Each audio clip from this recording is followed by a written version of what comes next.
শান্ত, সৌম্য, লিটন এগুলো বর্তমানে বাংলাদেশ দলের চরম বোঝা। আসসালামু আলাইকুম, ঈদ মোবারক এভরিওয়ান। হামিদ ট্রেডার্স, আয়মান খাঁটি সরিষার তেল নিবেদিত আজকের ভিডিওটি। বলছিলাম বাংলাদেশ দলকে একাই কাঁধে করে টেনে নিয়ে যাচ্ছে হচ্ছে বোলিং ইউনিট। বাংলাদেশের ইতিহাসের সেরা বোলিং ইউনিট এই বোলিং ইউনিট, সেরা পারফরমেন্স দিচ্ছে। একটা জিনিস চিন্তা করেন যে এই লর্ড শান্ত, লিটন, সৌম্য, এখন আবার এর সাথে যোগ দিচ্ছে তানজিদ হাসান তামিম। এরা যাত্রা করে ওপেনিংয়ের নাইমা টপ অর্ডার, মানে বিশ্বের সবচেয়ে নির্লজ্জ টপ অর্ডার হচ্ছে বাংলাদেশের, ঠিক আছে। নাইমা মনে করেন যে আমাদেরকে বিপদে ফেলে দেয়। বাংলাদেশ দলটাকে তারা চরম একটা বিপদের মধ্যে ফালায়া তারা যায় বয়ে বয়ে হাওয়া খায়। মিডল অর্ডারে মাহমুদুল্লাহ, তাওহিদ হৃদয়, সাকিব আল হাসান দুইটা ম্যাচ ভালো খেলতেছে, টাইনা টুইনার এরা কিছু একটা করতেছে।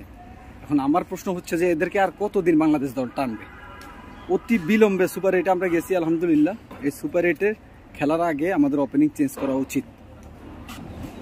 নাজমুল হোসেন শান্ত যে প্লেয়ার দলে থাকার যোগ্যতাই নেই, ঠিক আছে, সে কিভাবে বাংলাদেশ টিমের ক্যাপ্টেন হয় আমার বোধগম্য না। যদি ক্যাপ্টেন্সি কোটায় খেলতেই হয়, ক্যাপ্টেন্সি কোটায় যদি খেলতে হয়, সেক্ষেত্রে মাশরাফি, তামিম ইকবাল এরা অনেক বেটার ছিল। আর ক্যাপ্টেন্সি তো সে করে না আসলে, মূলত ক্যাপ্টেন্সি মাঠের মধ্যে সিনিয়র প্লেয়াররা কিন্তু তাকে ইনস্ট্রাকশন দেয়, যথেষ্ট পরিমাণে ইনস্ট্রাকশন তাকে দেওয়া হয়। সুতরাং আসলে তাকে কি কাজ? আর লিটন দাসকে আর কয় লক্ষ কোটি ম্যাচ খেলাইলে সে ফর্মে ফিরবে? আমাদের ভাই ক্লাসিকের মৌলানা ইসার দরকার নাই, আমাদের দরকার হচ্ছে পারফরমেন্স। আমরা যেই আলহামদুলিল্লাহ ভাগ্য সহায়ক ছিল আর বোলিং ইউনিটের সফলতার কারণে আমরা সুপার এইটে গেছি। এখন সুপার এইটে আমরা সেমিফাইনালে যাই আর না যাই, আমরা ভালো ব্যাটিং চাই। সেজন্য প্রয়োজন হলে ওপেনিংয়ে জাকের আলী অনিক এবং রিশাদ হোসেনকে ওপেনিংয়ে পাঠাও। 6 ওভার খেলবে তারা। এই 6 ওভারে তারা 30 গজের উপর দিয়ে বল মারতে পারবে, তারা ক্যাপাবল আছে এই বিষয়টা। শুধু শান্ত, লিটন এদেরকে যদি খেলাইতেই হয় লোয়ার অর্ডারে খেলানো হবে, বোলারদের জায়গায় এদেরকে খেলানো হবে। তানজিদ হাসান, সাকিব এবং জাকের আলী অনিক এদেরকে উপরে খেলানো হোক, মাহমুদুল্লাহ জায়গায় ঠিক থাকুক, তাহলে ভালো একটা ব্যাটিং আমরা দেখতে পাবো। এরা অলক্ষী লাগাই দেওয়া যায় আইসা ব্যাটিংয়ে নাইমেই, বাস বাংলাদেশ দল সেখানে কাইত হয়ে যায়। আমরা যে কটা ম্যাচ দিচ্ছি আমাদের বোলারদের সফলতার কারণে জিতছি আলহামদুলিল্লাহ, আল্লাহ পাকের রহমতে।